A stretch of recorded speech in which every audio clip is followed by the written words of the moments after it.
ताकि वह मेरे साथ जाकर राक्षसों से मेरे यज्ञ की रक्षा कर सके और मेरा यज्ञानुष्ठान निर्विघ्न पूरा हो सके।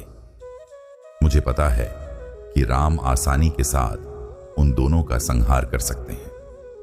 मुझे केवल 10 दिनों के लिए राम को मुझे दे दीजिए। कार्य पूर्ण होते ही मैं उन्हें सकुशल आपके पास वापस पहुंचा दूंगा। विश्वामित्र की बात सुनकर राजा दशरथ सोच में पड़ गए।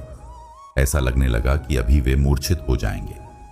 फिर स्वयं को संभालकर उन्होंने कहा, मुनिवर, राम अभी बालक है। राक्षसों का सामना करना उसके लिए संभव नहीं होगा। आपके यज्ञ की रक्षा करने के लिए मैं स्वयं ही जाने को तैयार हूं। विश्वामित्र बोले, राजन, आप तनिक भी संदेह न करें कि राम उनका सामना नहीं कर सकते। मैंने अपने योगबल से उनकी शक्तियों का अनुमान लगा लिया है। आप निःशंक होकर राम को मेरे साथ भेज दीजिए। इस पर राजा दशरथ ने उत्तर दिया, हे मुनिश्रेष्ठ, राम ने अभी तक किसी राक्षस के माया प्रपंचों को नहीं देखा है और उसे इस प्रकार के युद्ध का अनुभव भी नहीं है।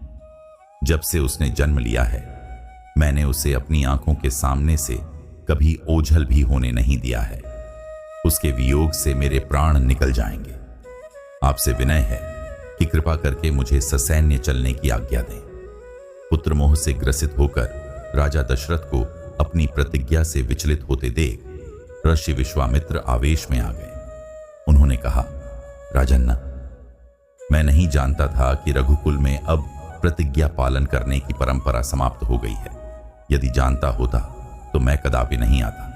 लो, मैं अब चला जाता हूं। बात समाप्त होते होते उनका मुख क्रोध से लाल हो गया। विश्वामित्र को इस प्रकार क्रुद्ध होते देखकर दरबारी एवं मंत्रीगण भयभीत हो गए और किसी प्रकार के अनिष्ट की कल्पना से वे कांप उठे।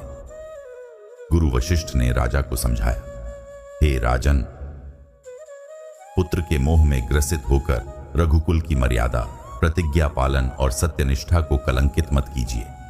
मैं आपको परामर्श देता हूं कि आप राम के बालक होने की बात को भूलकर और निःशंक होकर राम को मुनिराज के साथ भेज दीजिए। महामुनि अत्यंत विद्वान, नीति निपुण और अस्त्र शस्त्र के ज्ञाता हैं। मुनिवर के साथ जाने से राम का किसी प्रकार से भी अहित नहीं हो सकता।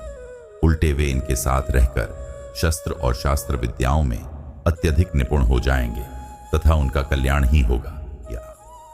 प्रिय भक्त जनों, कथा का अगला भाग सुनने के लिए हमारे YouTube चैनल दिव्य कथा संसार को सब्सक्राइब करना ना भूलें और वीडियो को लाइक, शेयर और कमेंट करें।